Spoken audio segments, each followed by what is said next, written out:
मीरपुर नाम के शहर में तेजस अपनी पत्नी नीरू के साथ रहता था।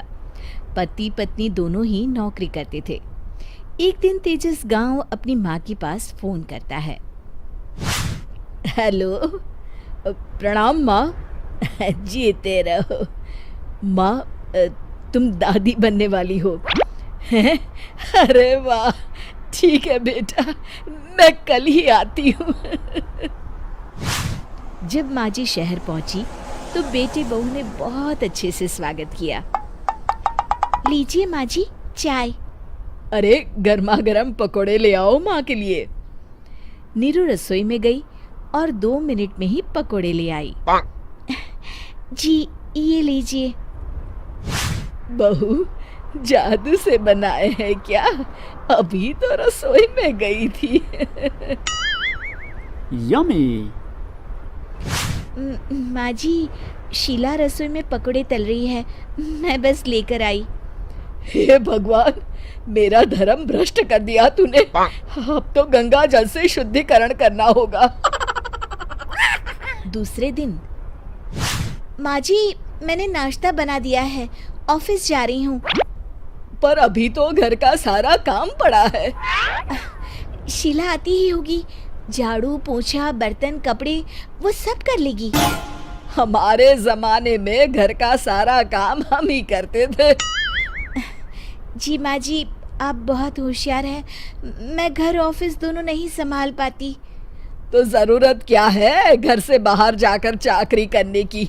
वैसे भी घर का काम खुद करने से घर में बरकत आती है, समझी? पर माँ जी।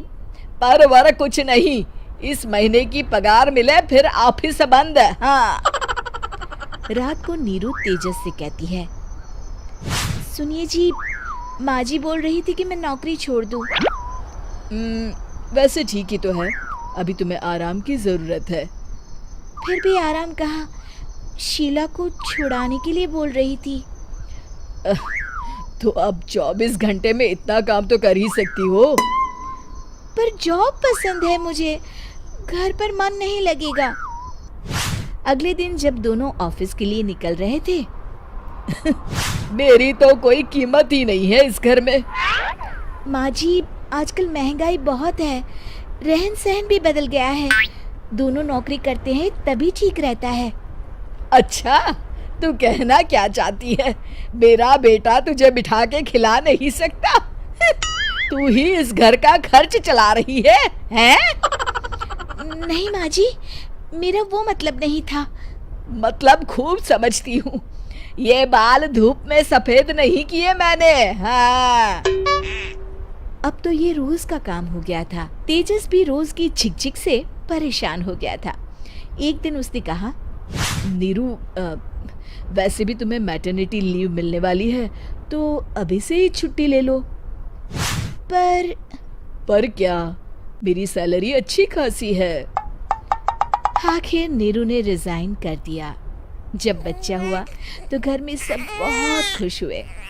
कुछ दिनों बाद तेजस फाइल देख रहा था। क्या हुआ तेजस, कुछ परेशान लग रहे हो? हाँ, वो हमारी जितनी सेविंग्स थी वो तो हॉस्पिटल में और छठी के फंक्शन में खत्म हो गई है नीरू। और अभी वैसे मंदी चल रही है तो मैं बोल रही थी कल मुन्ना को हेपेटाइटिस का टीका लगवाना है।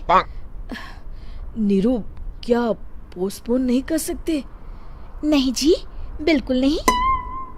अब तेजस को समझ में आ रहा था कि उससे गलती हुई है। पैसों की कमी का असर घर के माहौल पर भी पड़ रहा था। अगले दिन, बेटा मेरा चश्मा और ये दवाइयाँ ले आना, पर्चा देते हुए माँ जी ने कहा। जी। तेजस, मुन्ना के लिए दूध का डिब्बा और डायपर भी ले आना, और ये किराने के सामान की लिस्ट है, इसे भी लाना है। तेजस गुस्से में लिस्ट मरोड़कर फेंकता है और चिल्लाता है, पैसे क्या पेड़ पर उगते हैं? ये ले आना, वो ले आना। अरे पर ये जरूरत का सामान ही है। वो गुस्से में बिना कुछ कहे ऑफिस चला गया। अरे लंच तो ले जाइए। नीरू दौड़कर डिब्बा पकड़ाती है एक दिन खाना खाने के बाद, नीरू, अब तो मुन्ना कुछ बड़ा हो गया, तो अब तुम वापस ज्वाइन कर लो ना जॉब। पर इस रिसेशन में जॉब मिलना बहुत मुश्किल है। ट्राई तो करो। फिर मुन्ना, माँ जी है ना, और एक फुल टाइम मेड भी लगा लेंगे। पर माँ जी, उन्हें तो पसंद नहीं।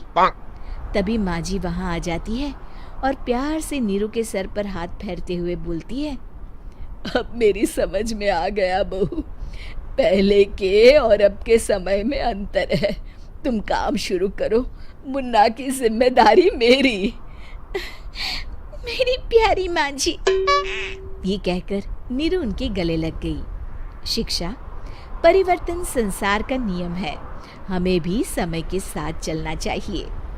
उम्मीद है कि आपको हमारी ये कहानी पसंद आई होगी। कृपया हमारे चैनल को सब्सक्राइब करें और सभी अपडेट्स के लिए बेल आइकन जरूर क्लिक करें। और हाँ, वीडियो लाइक और शेयर करना मत भूलिएगा। Bye bye.